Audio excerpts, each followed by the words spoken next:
Bueno, muy bien. Muy buenos días a todos.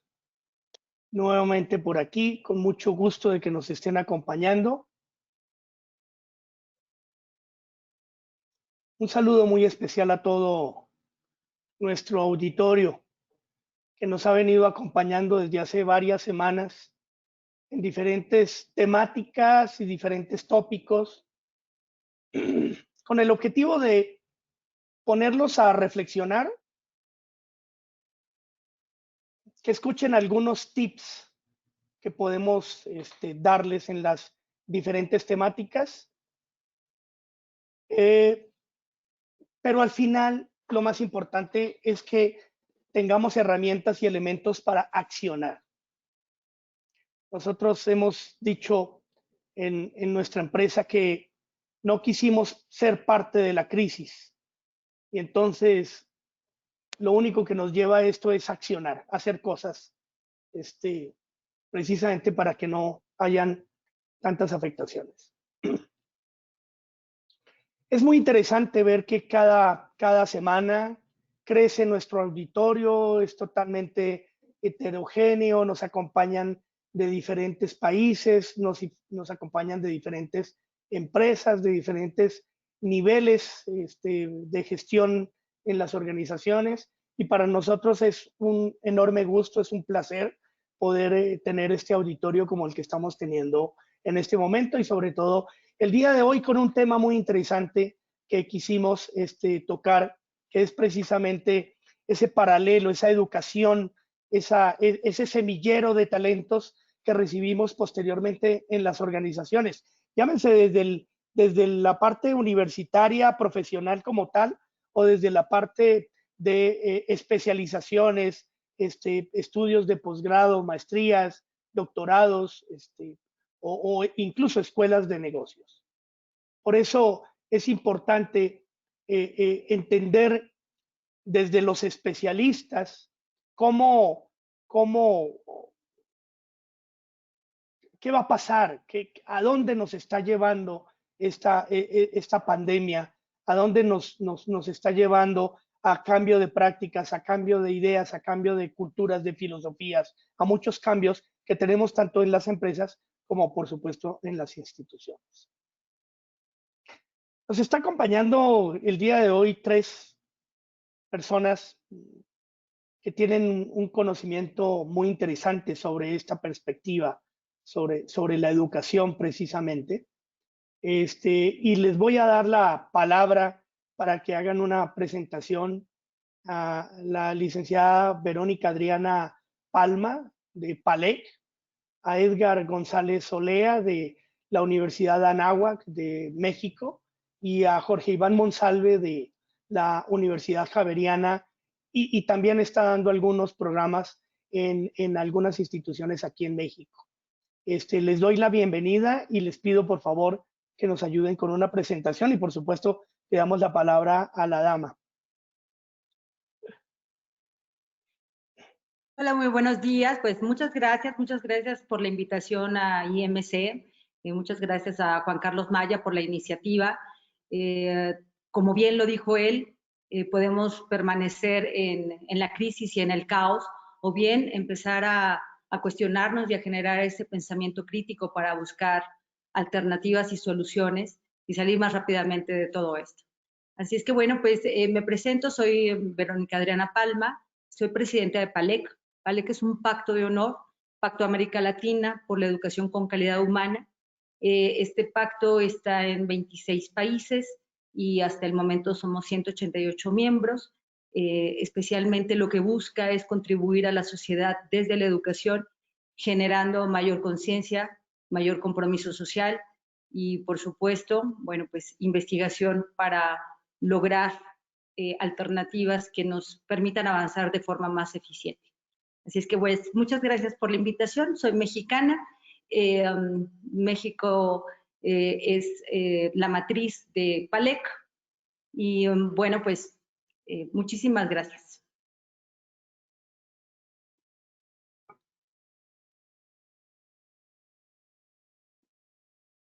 Muchas gracias, Vero. Edgar, por favor. ¿Qué tal, Juan Carlos? Gracias. Pues también me uno al agradecimiento, desde luego, a IMC, por supuesto a su director, Juan Carlos, muchas gracias por el privilegio de compartir auditorio no solo con los panelistas, sino también con invitados y amigos de la firma. Bueno, mi nombre es Edgar González. Actualmente me desempeño como responsable de los programas de negocios internacionales en Universidad de Anáhuac, México. De formación economista, después hice maestría en negocios y el programa de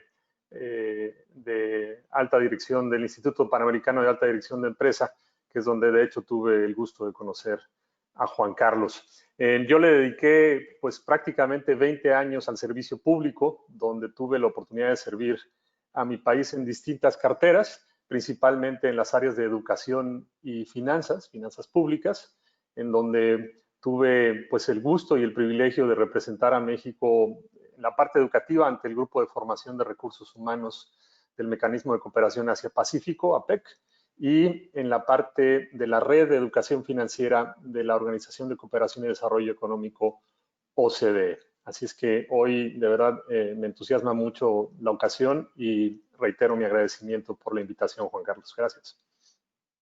A ti, Edgar, muchas gracias. Iván, por favor, Jorge Iván. Bueno, un saludo especial para todos, muy contento. Para mí es un honor hacer parte de este panel junto con mis colegas mexicanos de origen colombiano. Bueno, yo, exoficial de las Fuerzas Militares de Colombia, 30 años de servicio al Ejército de Colombia. Me retiré en el año 2015, en donde me dediqué a la docencia, porque pues parte de todo lo que hice durante estos 30 años de vida militar en diferentes escalones, desde el operacional hasta el estratégico, parte de ella también estuve dedicado a la docencia y es algo que llevo como en la sangre. Actualmente soy profesor de la Universidad Javeriana, de la Universidad Nueva Granada en Colombia, de la Universidad San Buenaventura, y estoy aquí en México abriendo una nueva vida.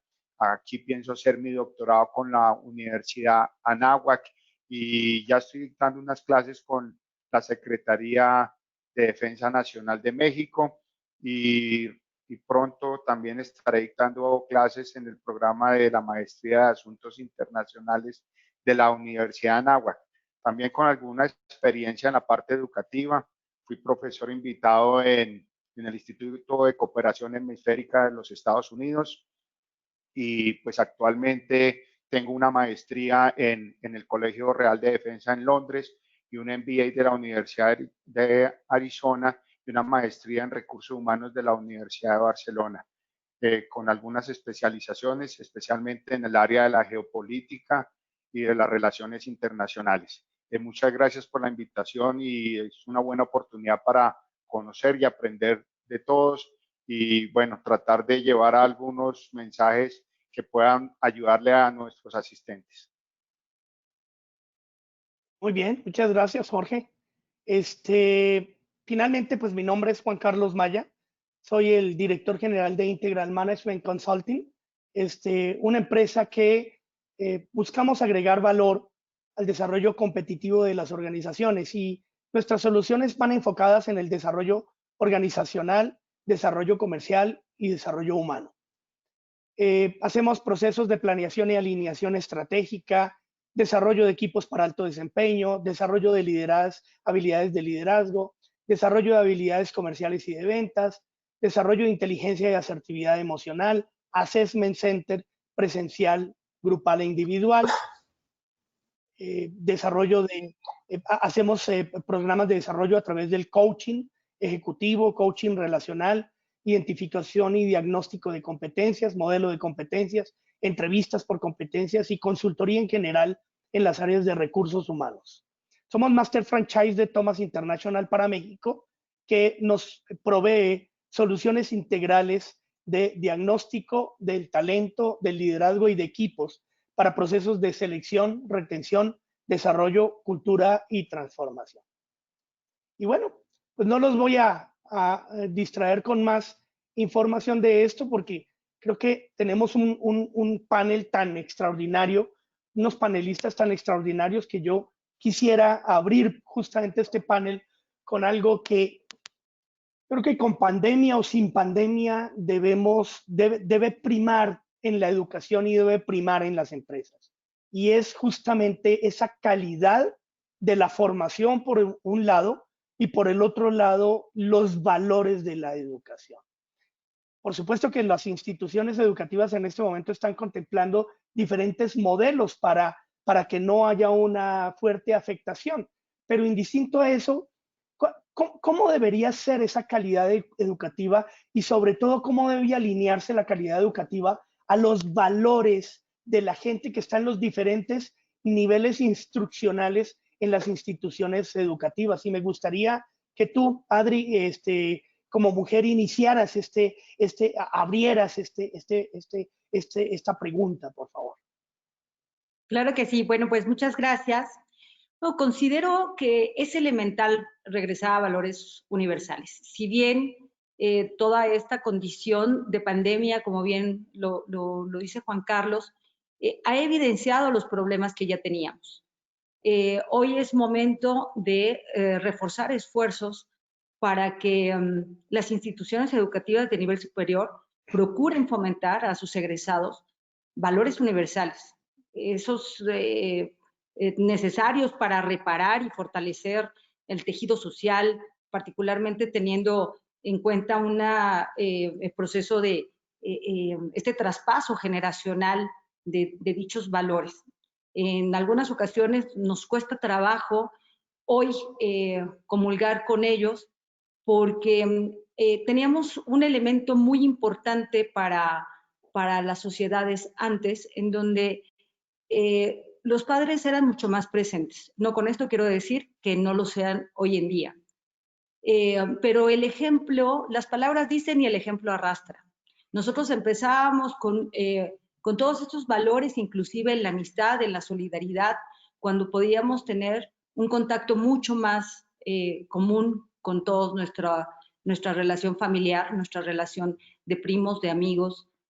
Y esta condición tecnológica pues también nos ha alejado, ¿no? Si bien la tecnología nos ha traído grandes alternativas para mejorar, también ha generado distancia en ese proceso en donde, bueno, pues nosotros debemos de buscar esta alternativa determinantemente. La declaración de la Conferencia Mundial de Educación Superior de la UNESCO propone que debemos de impulsar competencias sólidas con visión a futuro para asegurar que estamos egresando profesionales con sentido humano, con ética profesional.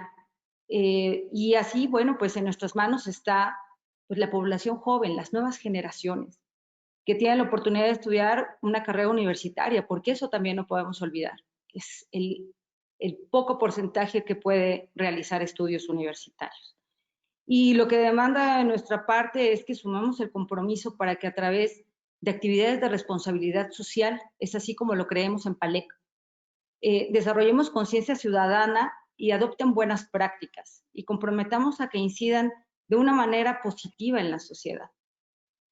Cuando las instituciones y los estudiantes realizan actividades de responsabilidad social mediante iniciativas articuladas, no solo se logra vinculación y participación, sino se contribuye a la formación integral y profesional de cada uno de estos estudiantes involucrados. Y mientras, por otra parte, este fortalecimiento de valores universales se da de forma natural, se da de forma vivencial. Así que los chicos y también nosotros como responsables tenemos una alternativa mucho más enfocada y comprometida con los grupos sociales más vulnerables. Así es que considero de gran relevancia que generemos servicio comunitario, que sumemos esfuerzos, que busquemos alternativas para favorecer a quien menos está favorecido. Y como resultado no solo da la ayuda a quienes estamos favoreciendo, sino la ayuda a nosotros mismos de darnos cuenta de lo que sí tenemos, de darnos cuenta de lo que sí podemos agradecer. Se ha comprobado de forma en la neurociencia que el humano está enfocado constantemente en lo negativo y hoy tenemos que buscar ese enfoque en lo positivo, en lo que sí podemos y en lo que sí logramos. Así es que yo los invito a que hagan servicio comunitario, a que hagan responsabilidad social de una forma premeditada, no como accidente, sino como una acción muy bien planteada y muy bien definida para que podamos contribuir a nuestras sociedades. Sí, definitivamente como parte del objetivo de PALEC, esa promoción de los valores en las instituciones educativas y los eventos de ideas de los estudiantes, de los proyectos, de las semillas, me parece muy interesante.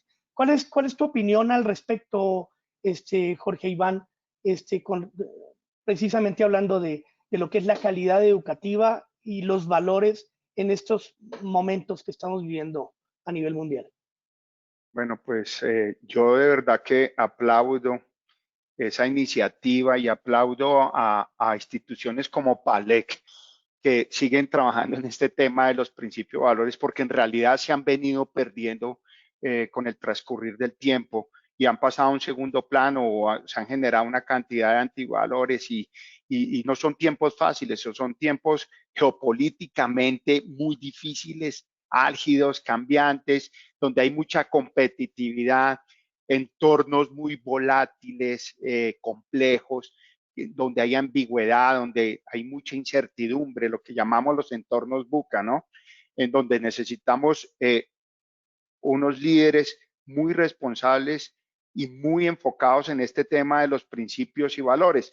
De la mano el liderazgo con los valores es algo que es indispensable para generar confianza, confianza que se ha perdido en los líderes actuales y que donde yo resalto lo que dijo Adriana y estoy muy enfocada con eso, el ejemplo es fundamental, uno debe ser un ejemplo no solamente en su hogar, que es el núcleo base de la sociedad, sino también en el entorno profesional. En ese orden de ideas, pues necesitamos unos líderes con unos muy altos índices o estándares de ética, de honestidad, de integridad hacia esas comunidades, hacia ese trabajo que debe hacer en la parte social. Unos líderes muy comprometidos en la parte de los valores comunitarios, del respeto, de la equidad, responsables en su comportamiento, como lo dije, siempre respetando los derechos de los demás. Mis derechos deben ir hasta el momento en que yo sobrepaso los derechos de la otra persona, en donde se deben respetar esas diferencias y se debe tener un respeto muy arraigado hacia la dignidad de las demás personas. En conclusión, la misión es generar un ambiente de confianza y respeto, de respeto mutuo, hacia esa libertad de expresión y de compromiso con la verdad, porque hoy en día parte de esto de la pérdida de valores es que las personas y las instituciones dicen una cosa pero hacen otra. Entonces yo pienso que al interior de las instituciones, no solamente educativos, sino también en el ámbito empresarial, toda persona que ingrese a una institución debe sentar un compromiso, ojalá por escrito, en donde su ética, su moral está alineada con los principios y los valores de determinada institución, llámese educativa o llámese ya en el sector profesional, debe estar alineada hacia allá, porque eso nos va a permitir también cumplir los objetivos que se ha impuesto las diferentes naciones en cabeza de las Naciones Unidas, de esos objetivos del milenio de que tanto se habla hoy en día. Sí, definitivamente, tanto en las instituciones educativas como en las organizaciones y desde el seno familiar tenemos que afianzar esos valores, y yo creo que uno de los grandes aprendizajes precisamente es el afianzamiento de los valores desde el seno familiar, la sociedad, las instituciones, las empresas. ¿Cuál es tu punto de vista a este respecto, Edgar? Desde las escuelas de negocios, desde los programas de negocios. Mira, la verdad es que es un tema que da para muchísimo, ¿no? Agotarlo en una hora resulta una tarea difícil, pero yo creo que desde 3 puntos de vista como los que vamos a escuchar aquí, podemos llevarnos una buena idea a casa. Mira, la verdad es que esta discusión me evoca una vieja anécdota de servidores públicos, y es que cuando alguna vez le preguntaron a algún político mexicano, pues cuál era su opinión sobre los principios y la moral, este hombre, pues con todo cinismo, afirmaba que los principios eran para los principiantes y la moral era algo así como un árbol que daba moras, ¿no? Y eso, pues, igual de cómico resulta trágico, pero muy descriptivo de lo que ha pasado en países, especialmente de Latinoamérica, a nivel de corrupción y de otra serie de males que la falta de valores precisamente origina, ¿no? Hablando ya del fenómeno en el sector educativo, bueno, pues como ya lo comentaba Adrián hace un momento, la construcción de valores no es exclusiva de una etapa de la vida. Esta se inicia y se continúa desde el preescolar hasta la educación para la vida, pasando desde luego el posgrado y demás. Entonces, a mí me gustaría hablar desde el ámbito de lo que conozco, de lo que me ha tocado vivir, que es en la educación superior.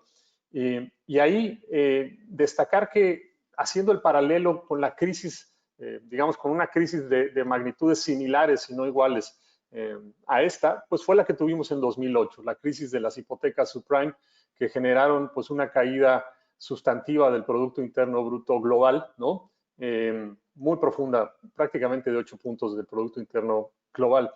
Y cuando tuvimos ese problema, las escuelas de negocios nos volcamos a reforzar las currículas con una gran cantidad de temas que eran alusivos a lo que se entendía había sido la génesis de esa crisis, ¿no? Problemas de controles, problemas de transparencia, de rendición de cuentas, de gobierno corporativo, problemas relacionados con una falta de sentido ético en la toma de decisiones, ¿no? De destrucción del ambiente, de falta de sustentabilidad.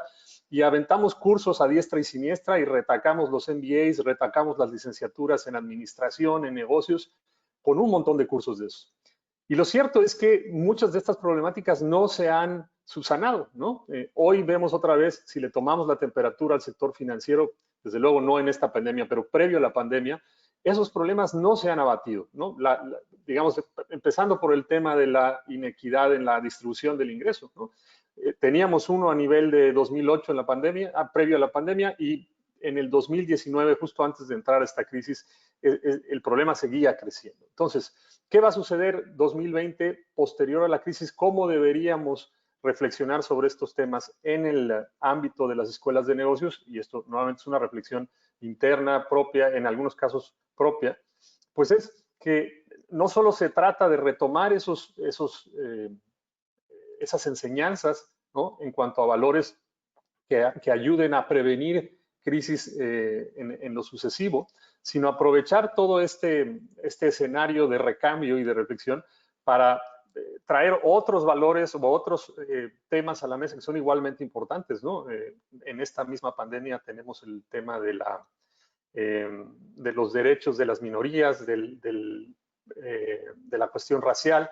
Es decir, estos temas no se van a ir por el hecho del COVID, ¿no? Van a persistir, y si las escuelas en general en la educación superior no son capaces de llevar estos temas a través de su currícula, es decir, no nada más con un curso de esto y un curso de aquello, sino a través de la currícula, pues vamos a estar en capacidad de empezar a poner el granito de arena que se necesita desde este sector para aliviar el tema precisamente de los problemas que provoca la falta de valores y de formación en este tipo de temas. Muy bien, excelente. Ahora, desde esta perspectiva, desde este contexto, ¿ustedes qué opinan de cuáles serían entonces se está virtualizando la educación y hoy ya están iniciando las universidades de manera virtual? Entonces, desde este contexto, ¿ustedes qué creen? ¿Cuáles serían esas fortalezas, oportunidades de la virtualización en la educación, o cuáles serían esas debilidades o amenazas desde la virtualización de la educación? ¿Cómo lo ves tú, Jorge Iván? Bueno, yo considero que por lo que está atravesando América Latina, son más las debilidades y las amenazas que tenemos en este momento. Obviamente, a partir de estas debilidades y amenazas, los gobiernos tienen que aprovechar para generar oportunidades en el mediano y largo plazo. en ese orden de ideas, pues tenemos que desaprender modelos del pasado, modelos conservadores, y volver a aprender y generar unos cambios al interior de la educación. La UNESCO dice que hay más o menos un poco más de 28 millones de estudiantes universitarios que les ha tocado ingresar a la virtualidad, y esto pues ha llevado a unos grandes desafíos, no solamente a los estudiantes, sino a los diferentes institutos universitarios, desafíos muy intensos del orden de la infraestructura tecnológica, de los asuntos financieros, de los diferentes recursos, llámese el recurso material, los recursos humanos y los mismos recursos económicos que tanto están afectando a los hogares en América Latina. Y entonces las instituciones están cambiando hacia un modelo de virtualidad un poco híbrido, en donde se mezcle la presencialidad con la virtualidad. Y no es fácil. No es fácil porque ni siquiera en países desarrollados, y me voy a dirigir de pronto a Estados Unidos, que es el más cercano a América Latina, y Canadá, se estima que para el otoño un 10% de la comunidad estudiantil en Estados Unidos no se matricule.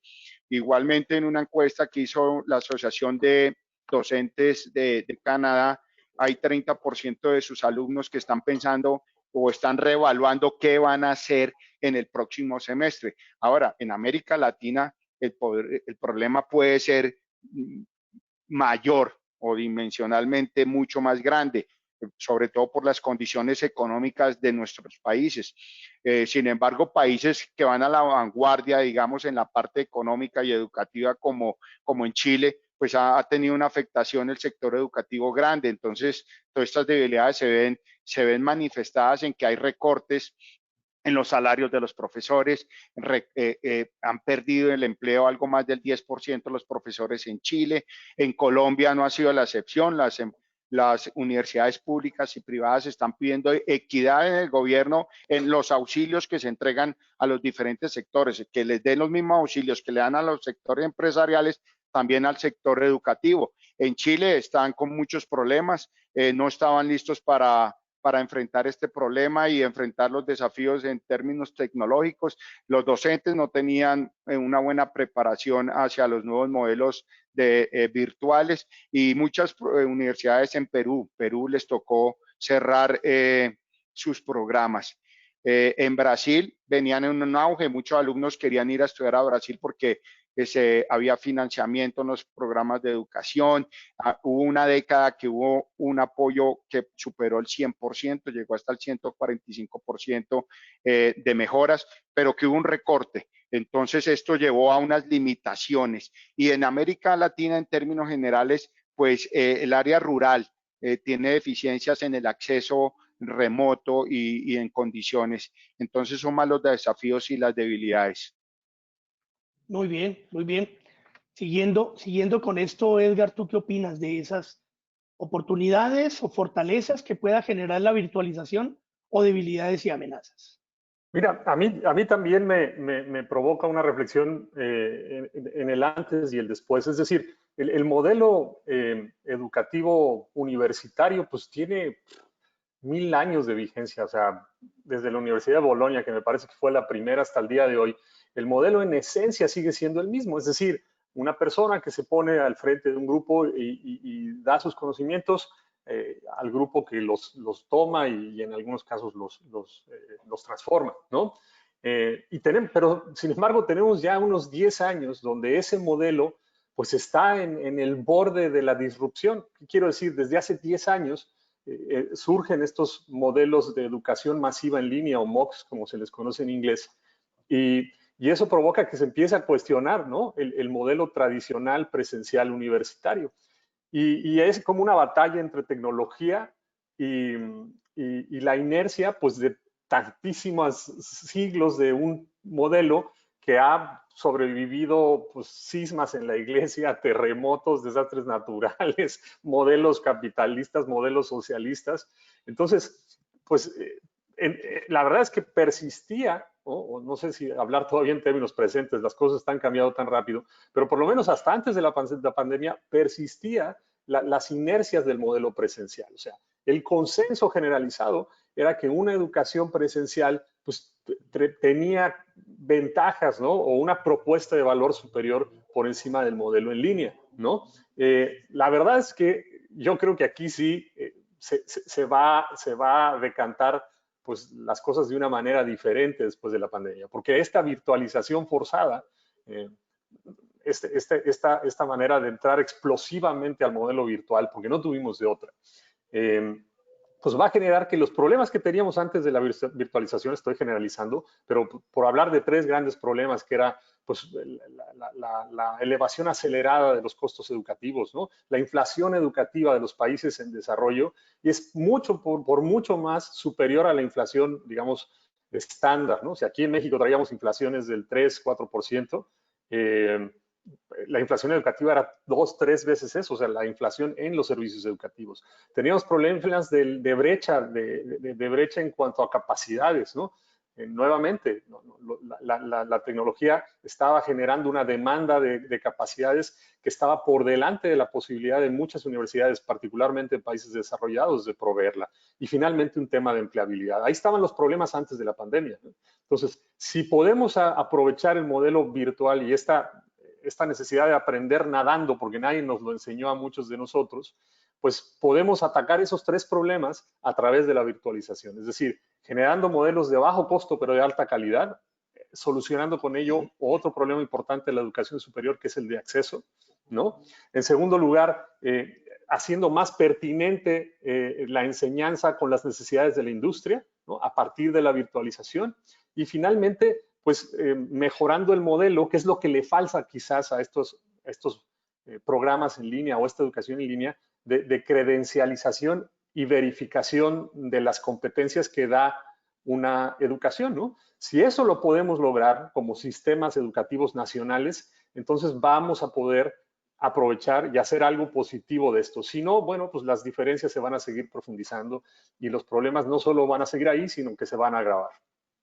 Sí, definitivamente es lo que nos ha sucedido en la empresa, que rápidamente tuvimos que migrar del modelo de transformación y formación y desarrollo presencial a un modelo virtual que tiene sus pros, tiene sus contras, pero que definitivamente mientras pasa la pandemia, que puede ser un año y medio, 2 años, tenemos que continuar con estos procesos, tanto en la institución como en la organización.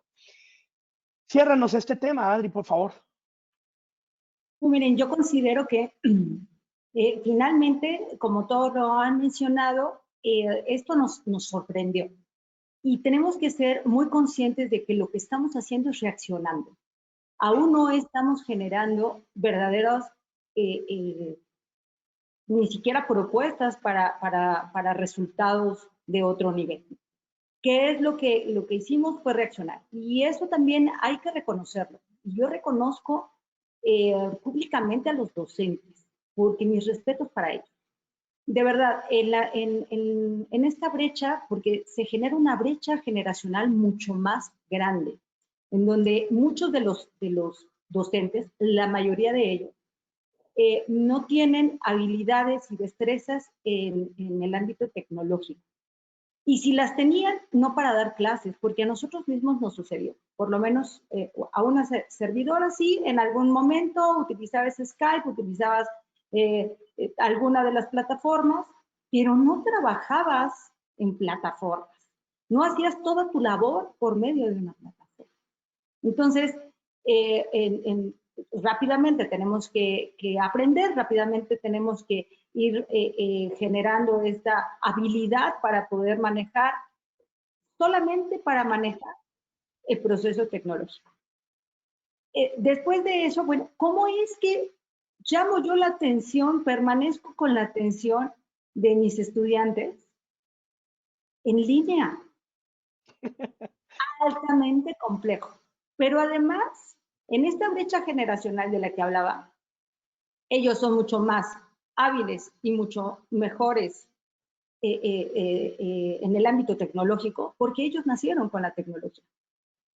Y entonces, bueno, a ver, maestro, dele aquí, píquele allá, no, no, es que está silenciado, ¿no? Bromas al por mayor, ¿no? De que entonces todos permanecían en silencio y todos hacían así. Y es que en realidad no era cierto, ¿no? Le estaban jugando una broma al docente. Así es que todo mi respeto para los docentes, porque los docentes han aprendido, han generado, han buscado alternativas para poder lograr los objetivos de su asignatura.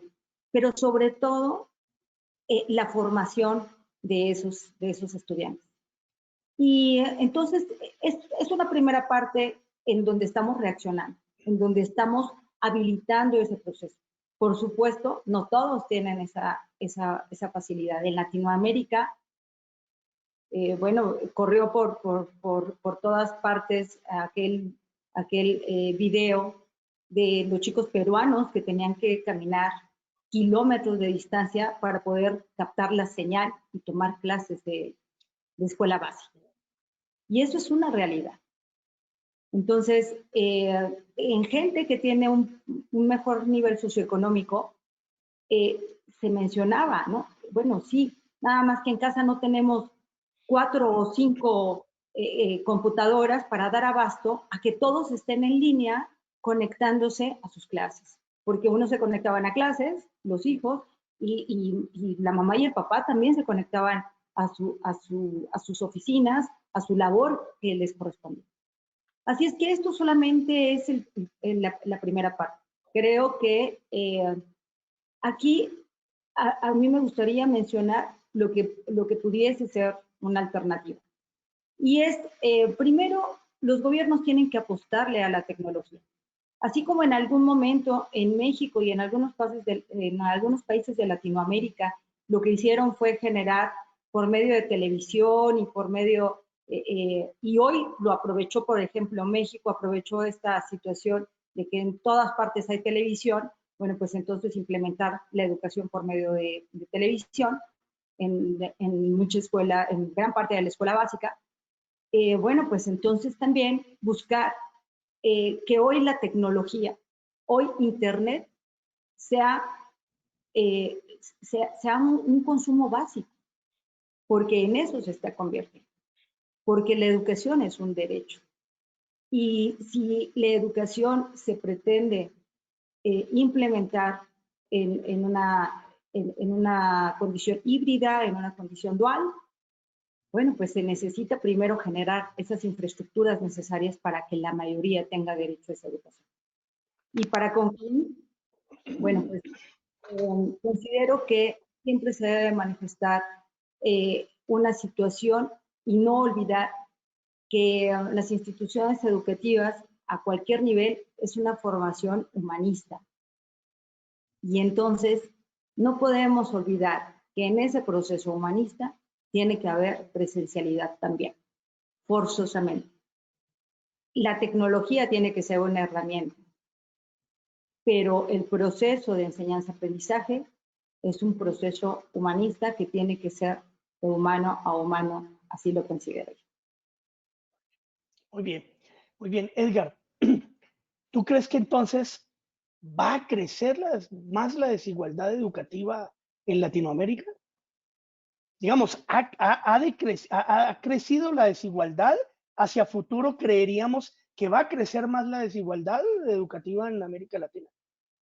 Mira, yo la verdad es que me represento a mí mismo, no necesariamente a la organización que represento cuando expreso estos puntos de vista. Sí, yo creo que en el corto plazo sí, Juan Carlos, porque la desigualdad educativa pasa un poco haciendo el paralelo con la desigualdad en el ingreso. La desigualdad educativa pasa, no es una cosa de una sola dimensión, es decir, tiene una cara doble, ¿no? Es no únicamente dar acceso, ¿no?, a quienes necesiten hacer uso de esos servicios educativos ahora en línea. Necesitas infraestructura a nivel nacional que te permita entregar esos contenidos con oportunidad y calidad, ¿ok? Pero después tienes un problema todavía mayor, que es, una vez logrado el acceso, cómo habilitas a los educandos para que hagan el mejor uso de este. Es un poco el paralelo con el problema de la alfabetización. O sea, una cosa es que enseñes a la población a leer y escribir, y la otra es que logres un racionamiento crítico a partir de esa lectura. Son dos problemas del mismo fenómeno, ¿no?, que genera el mismo fenómeno, la falta de, en este caso, acceso a la educación, Nunca antes en la historia de la humanidad tantas personas habían tenido tanta información al alcance de unas cuantas teclas. Y sin embargo, los grandes problemas sociales persisten, repito, particularmente en nuestras economías, en economías en vías de desarrollo. Entonces, la respuesta pronta a tu pregunta es sí, yo creo que se va a ampliar la brecha, pero también la virtualización, ¿no? Digamos que en el mal lleva el remedio, pues, ¿no? Los aspectos, la tecnología es un gran normalizador de barreras, ¿no? Entonces, quienes habían tenido problemas de acceso a programas de calidad, el día de mañana no los vamos a tener, repito, si vencemos primero el problema de infraestructura. Entonces, como bien decía hace un ratito uno de mis colegas panelistas, me parece que Adriana, en el corto plazo creo que va a haber más problemas que soluciones, más ajustes que normalidades. Entonces, sí creo que vaya a ser esa la tendencia y solamente vamos a poder emerger de esta situación, digamos, con la mano alta, si aprovechamos los aprendizajes, reconocemos que en todo esto viene un proceso de transformación difícil, doloroso, pero que si lo enfocamos debidamente, bueno, pues vamos a poder, repito, salir con la mano alta y no agravando más los problemas que ya tenemos. Sí, que no se nos vuelva normal la nueva normalidad, ¿no? Sí, ese término a mí la verdad me genera, no voy a entrar en esa discusión, pero no sé si es tan normal ese término, hablando de normalidad. Exactamente. Yo prefiero llamarle la nueva realidad. Adriana, Palek tiene una cobertura muy grande, tiene una cobertura desde, digo, es prácticamente Iberoamérica, porque desde España, todo el continente americano prácticamente, y muy dado también a Latinoamérica. ¿Cómo crees tú que será esa desigualdad o si va a crecer esa desigualdad en la educación en Latinoamérica? Ya lo mencionaba Edgar, ¿no? Definitivamente ya está presentándose esta desigualdad. El ejemplo de estos chiquitos peruanos, pues es una realidad en toda Latinoamérica, no solamente en Perú y no solamente es allí, sino también en India y en muchos países en vías de desarrollo. También hay una desigualdad que se genera no solamente por economías, sino justamente en esta brecha generacional también nos mostramos con una situación en donde en la educación, afortunadamente, muchos de los docentes son adultos mayores. Y en esta parte de ser adultos mayores, muchos de ellos no logran o no tienen no han tenido no sé, probablemente no han tenido la necesidad como hoy la tenían de generar esta situación de conocer mucho mayor a la tecnología y utilizarla. Entonces, ¿cómo es que hacemos esta parte para poder disminuir esta desigualdad? Bueno, hay un programa que nosotros estamos proponiendo en donde esta brecha generacional se pueda reducir cuando los chicos le ayudan a los adultos. Y yo quiero preguntarles, seguramente, si yo se los digo, es inclusive un gran amigo e investigador de la Universidad de la Complutense de Madrid. Él tiene 84 años y me decía, Adriana, es que ¿cómo le voy a hacer yo para dar mis clases? Y entonces le dije, Luis, yo te propongo que tengamos una prueba piloto en donde uno de los chicos, uno de los jóvenes, te ayude a mostrarte cómo es que puedes utilizar la plataforma, cómo es que puedes montar tu clase en Classroom, en Blackboard, en cualquiera de estas. Y bueno, puede ser que te pueda ayudar. Pero además, ahí les generamos un pensamiento crítico a los chicos, porque ellos pueden ver cómo pueden favorecer en este momento de crisis, cómo pueden favorecer ellos tan tecnócratas que han tenido las posibilidades de tener a la tecnología siempre de cerca, bueno, pues entonces que sean modelos de este tipo los que nos puedan llevar a otra situación. Buscar alternativas porque si nos la pasamos generando ideas, hablando de la crisis, pero no hacemos nada, entonces estamos siendo parte de la misma crisis. Exactamente, exactamente. Otra vez lo que dije yo hace un rato, no ser parte de la crisis. No participemos en esta crisis. Vamos adelante. Jorge Iván, ¿qué opinas tú de esta perspectiva? Bueno, pues mi respuesta es que sí, hay un crecimiento y con el tema de la pandemia, ese crecimiento de las desigualdades y de esa brecha cada vez es mayor. El ejemplo que Adriana nos coloca en Perú también se ve en los otros países, particularmente en Colombia, en algún sitio donde yo estuve trabajando. Había muchachos que para ir a la escuela tenían que caminar todos los días 40 minutos para llegar a una vereda donde había una escuela. Muchas veces no había un profesor y muchas veces esa escuela se reducía a 30 metros cuadrados, escuelas de madera donde un profesor tenía que cumplir una cantidad de requisitos burocráticos para acceder a ser el profesor de la vereda, y después de mucho tiempo de cumplir esos requisitos, llegaba el profesor a la vereda y entonces duraba 2 días porque llegaban grupos al margen de la ley, y como era una persona desconocida, pues desplazaban al profesor y nuevamente los muchachos se quedaban sin educación. Obviamente la brecha entre la pobreza y la riqueza cada día pues se agranda más, y con la pandemia más. Digamos que en países de América Latina a veces acceder a la educación superior es un privilegio de pocas personas. Y eso no solamente es exclusivo, esa brecha a la parte rural. En las ciudades vemos que ese problema social en donde hay familias reducidas a espacios supremamente reducidos, pues es muy difícil la convivencia, se genera violencia intrafamiliar. Súmele a eso que con la pandemia algunos han perdido su trabajo. Entonces, más problemas que se van sumando ahí, el espacio reducido, la familia solamente tiene acceso a un computador y el padre tiene que prestarle este computador a la mamá, tiene que prestarle el computador a su hijo en determinadas horas para que puedan acceder al supuesto nuevo modelo de educación virtual. Entonces, esto genera mucha brecha, y súmele que cada vez, pues, los índices de la enfermedad han aumentado. Entonces, puede haber un miembro de la familia dentro de ese espacio reducido también enfermo con coronavirus. Es muy difícil, la brecha es muy grande. También a mí me gustan las estadísticas. La Unión Internacional de Telecomunicaciones este año sacó un estudio del año donde se ven el acceso a Internet en los hogares en América Latina, mientras que en Estados Unidos están desde el orden del 90% de los hogares tienen acceso a la tecnología, en la Unión Europea el 87%, en promedio en el conjunto de América Latina el 50% de los países tienen acceso a los hogares a Internet. Obviamente estamos por encima de África, que a duras penas alcanzan el 20%.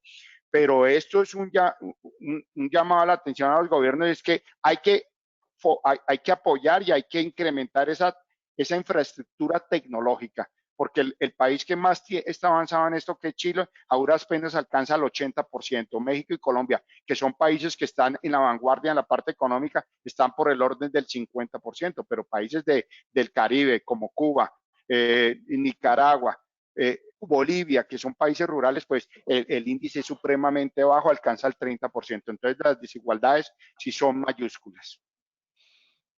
Muy bien, muchas gracias. Qué pena con el tiempo, que siempre es inclemente y ya nos toca dirigirnos hacia el cierre, pero yo quiero escucharlos a ustedes en dirección al cierre en lo siguiente. Por supuesto, hemos apoyado a las organizaciones en el tema emocional, en el tema conductual, en el liderazgo en entornos VUCA, pero ¿cómo ven ustedes eso en los muchachos universitarios, como en los participantes de programas de alta dirección, incluso, porque también es un tema que nos afecta a todos, el tema emocional, el tema conductual? Adri, ¿cómo ves tú este tema en la educación para minimizar esa incertidumbre que tienen en este momento los estudiantes de cualquier nivel, por un lado, y por el otro lado, para contrarrestar estos elementos de emoción, el tema emocional y el tema conductual?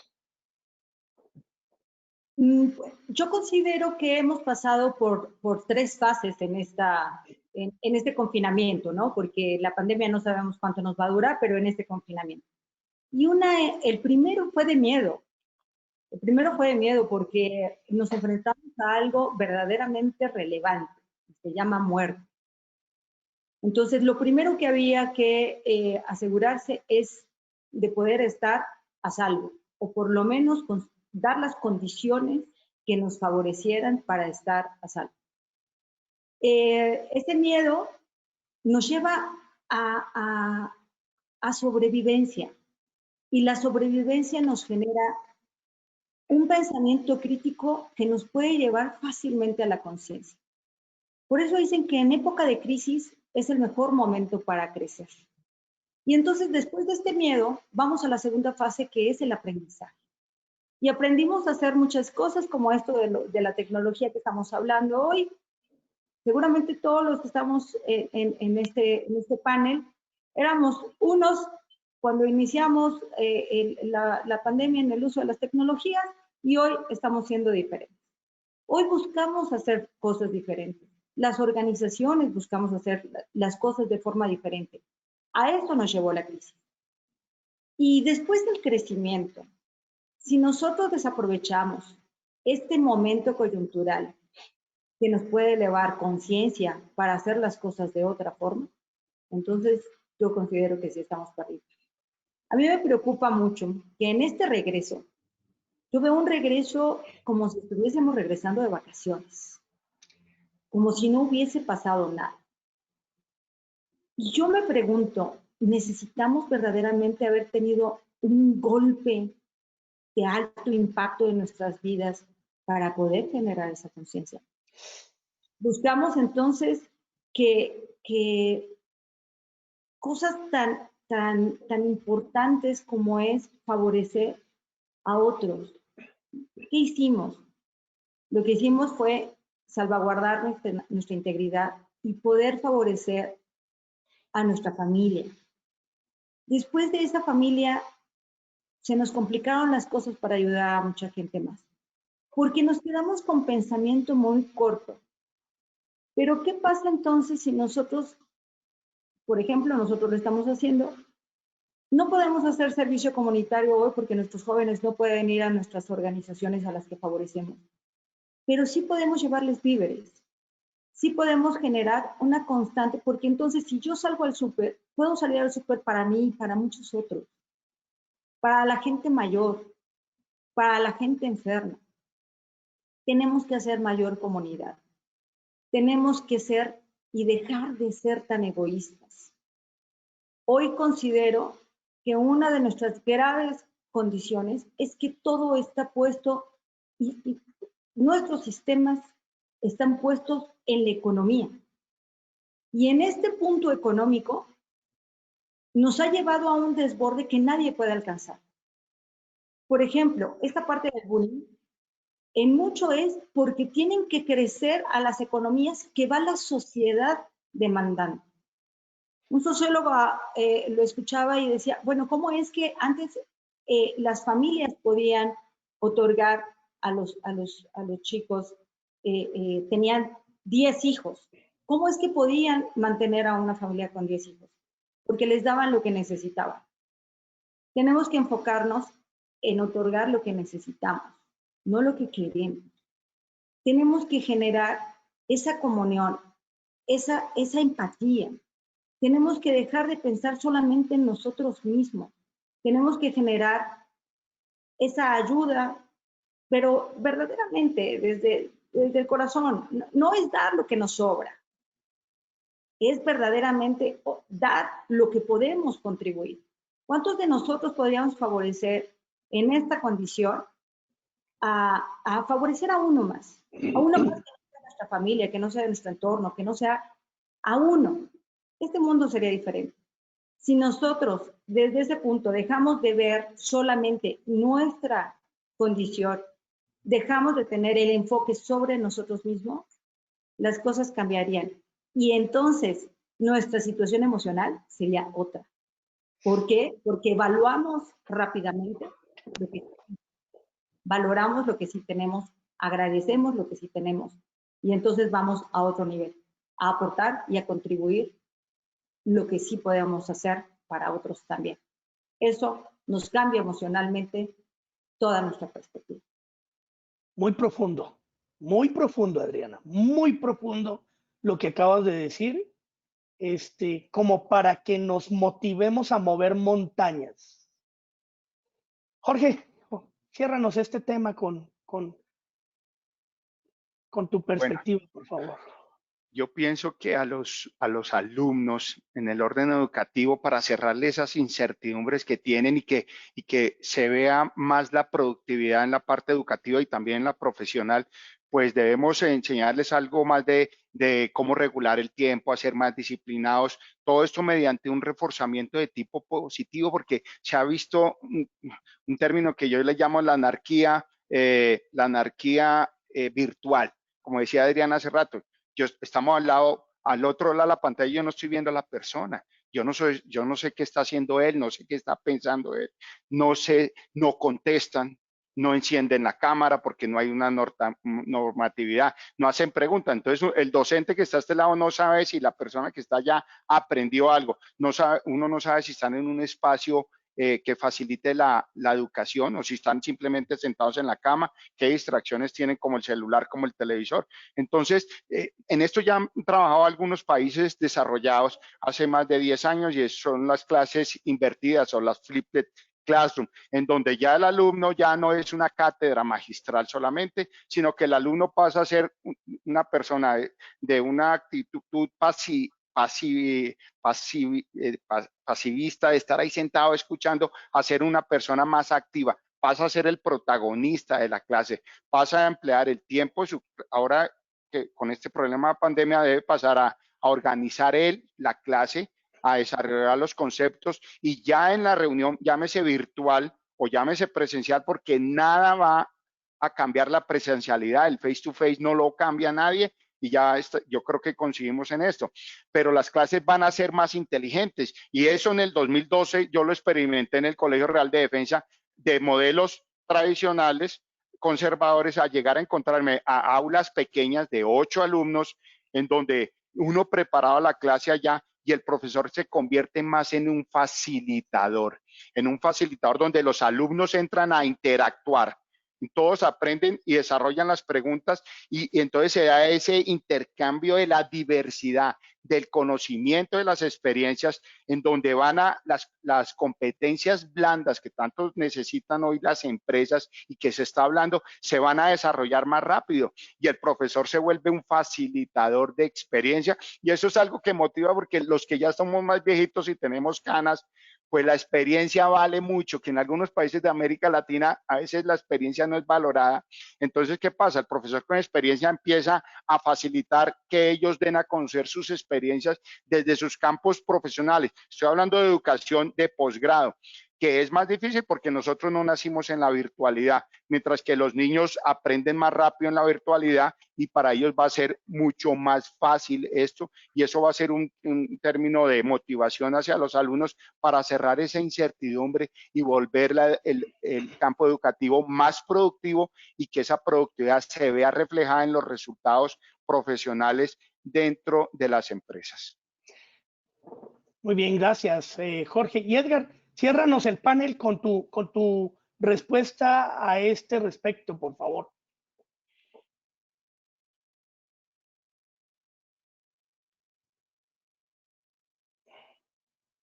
Nunca falla. Bueno, Sí, de las sí. primeras cosas que hizo la universidad cuando pues empezamos a entrar a esta niebla de lo que significaba estar en una pandemia, lo primero que hizo fue reforzar las áreas de primeros servicios psicológicos a la comunidad. La verdad pensábamos cuando hicimos los primeros cortes de lo que estaba sucediendo en esos call centers, ¿no? Era que íbamos a escuchar de alumnos manifestando su ansiedad como producto de toda la incertidumbre desprendida de esta situación. Y para nuestra sorpresa, pues lo que encontramos ahí fue el equivalente a abrir la caja de Pandora. Sí había alumnos, pero no eran la mayoría, ¿eh? Eran profesores, eran administrativos, era personal de servicio de la universidad, eran padres de familia que en lo personal buscaban en esa vía un alivio, ¿no? A lo que generaba esta incertidumbre. Es decir, yo creo que lo primero que habría que reconocer ante la incertidumbre es que es un fenómeno que afecta a todos los actores. O sea, no es exclusivo de los alumnos o de los profesores. Y partiendo de esa noción, bueno, pues apostarle a que la incertidumbre se va a quedar por ahí un buen rato, ¿okay? Un buen rato. Entonces, ¿cómo hacemos que a partir de esta noción de incertidumbre poderle dar una salida constructiva, ¿no? ¿Cómo construimos a partir de la incertidumbre? Va a ser el nombre del juego. A partir de ahora que pues, tendremos aulas rellenas de alumnos virtuales y de profesores virtuales y todo flotando alrededor de una virtualidad a la cual no estamos acostumbrados. O no sé, si podemos hacer pensar a los alumnos en términos de una incertidumbre productiva, es un término, no es original mío, desde luego, este es un concepto que surge de la Escuela de Negocios de Harvard, de forma tal que los alumnos se acostumbren a pensar no en términos binarios ante una situación, ¿no? Sino ante una apertura de posibilidades. Bueno, entonces estaremos en condiciones no de regresar a la normalidad que generó todos estos problemas de los que ya estamos hablando, ¿no? O sea, problemas de acceso, problemas de costo, problemas de pertinencia, problemas de empleabilidad. O sea, la pregunta cabe, ¿no? ¿Queremos regresar a esa normalidad? Yo creo que la respuesta pronta es sí. Los seres humanos somos seres de costumbres y lo primero que queremos es regresar a la seguridad del pasado, aunque esa seguridad nos haya llevado al estado de las cosas que teníamos antes de entrar al mundo COVID, ¿no? Pero en esto hay una gran oportunidad de tomar esa incertidumbre y usarla a nuestro favor. En términos de artes marciales, aquí mi colega Jorge, que sabe más de eso que yo, pues si uno logra proyectar la fuerza del enemigo, pues le cuesta a uno menos energía y obtiene uno mejores resultados que si le planta una resistencia férrea e inflexible. Entonces, flexibilidad, empatía, con todos los actores de este ecosistema, con nosotros mismos, ¿no? Ampliando un espacio para la falla y el error, ¿no? Y a partir de ahí, pues entendiéndonos todos como parte del mismo problema, pero también parte de la solución. Yo con eso concluiría mi reflexión, Juan Carlos.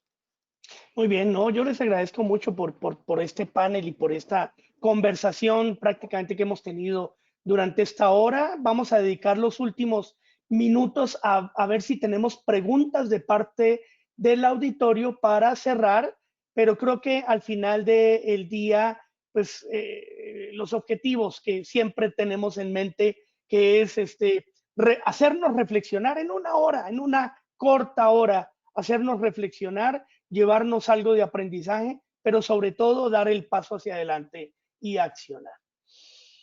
A ver qué preguntas tenemos en este momento del auditorio. Un mensaje muy interesante de María Magdalena Serraute que nos dice que hoy los excluidos son los más excluidos y sobre todo en la educación. Definitivamente los de la periferia quedan nuevamente sin educación. Qué buen mensaje. Muchas gracias a María Magdalena. A ver, otro mensaje que dice, también de María Magdalena, dice, según, no hay preguntas, hay varios mensajes que nos puso María Magdalena Serraute y muchísimas gracias. Hay otro mensaje aquí que nos dice que según este contexto, bueno, esta sí es una pregunta. Según este contexto, ¿cómo podemos visualizar una educación inclusiva cuando hoy vivimos una utopía desencantada? Adri, me parece que tú nos podrías apoyar con esta respuesta. Según el contexto, ¿cómo podemos visualizar una educación exclusiva cuando hoy vivimos una utopía desencantada? Considero que hoy es el mejor momento para hacer los cambios que hoy estamos necesitando. Edgar y Jorge lo mencionaban, Edgar lo acaba de mencionar, de queremos regresar a nuestra normalidad, si esta normalidad nos llevó a esta crisis. Yo le apostaba a a modelos académicos, a modelos educativos, a verdaderamente revisar en esa condición qué es lo que necesitamos para generar en las nuevas generaciones cambios, porque mañana van a ser los líderes. Y yo apostaría a que fueran líderes con calidad humana. Entonces, en ese punto, ya lo había mencionado, considero que tenemos que empezar a tener como columna vertebral todo aquello que es ecología, el cuidado de nuestros ecosistemas. ¿Por qué?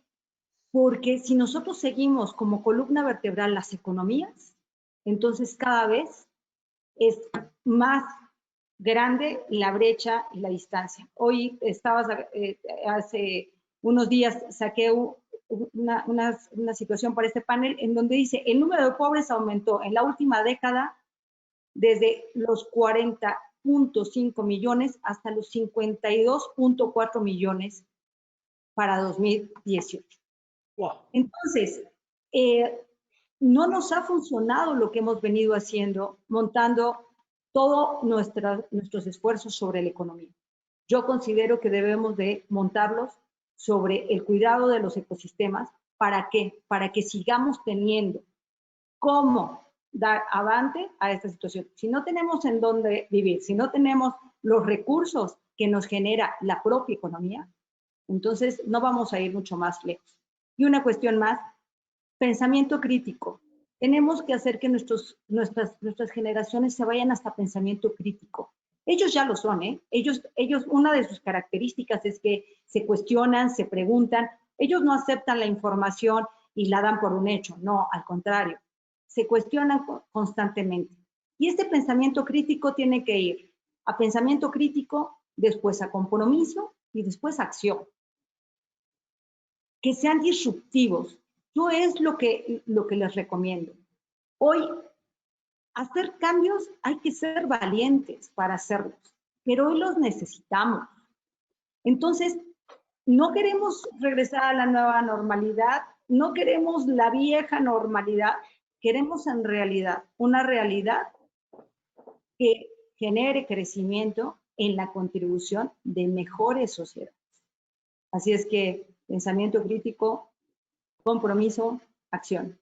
Y una cuestión, dejar de ser tan egoístas, porque eso es lo que no nos permite avanzar. Sumemos esfuerzos, hagamos comunidad, hagamos condiciones para poder alinearnos en suma. Y cuando sumas, multiplicas, y cuando multiplicas es fácilmente que potencias. Si no, entonces va a ser muy difícil salir de esta situación que ya veníamos, que ya la traíamos. Hoy solamente es que es mucho más evidente. Muy bien, gracias, Adriana. Para cerrar, otro mensaje de María Magdalena que nos dice que así como pasa en este nivel, pasa en todos. La UNESCO en el año 2019 mencionaba que había 262 millones de niños, niñas y jóvenes fuera del sistema escolar. Hoy la realidad es alarmante porque los números antes se tornan por las variables de refugiados, migrantes, países en guerra, pobreza. Hoy debemos agregar la falta de equipos, conectividad y demás. Qué lindo mensaje para cerrar este panel. Muchas gracias a María Magdalena Serraute. Muchísimas gracias, Adriana. Muchísimas gracias, Jorge Iván. Y muchísimas gracias, Edgar, por habernos dado la oportunidad de escucharlos en estas temáticas y perspectivas que tienen que ver con el semillero de donde estamos recibiendo a los profesionales en las organizaciones.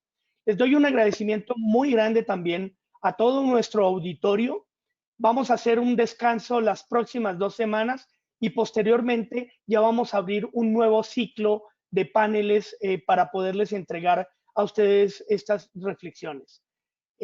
No me queda nada más que decirles, por favor, cuídense, cuidémonos, porque esta pandemia en términos de salud está muy, muy extraña, está muy rara, y les envío a todos un fuerte abrazo y un saludo para que pasen un extraordinario fin de semana.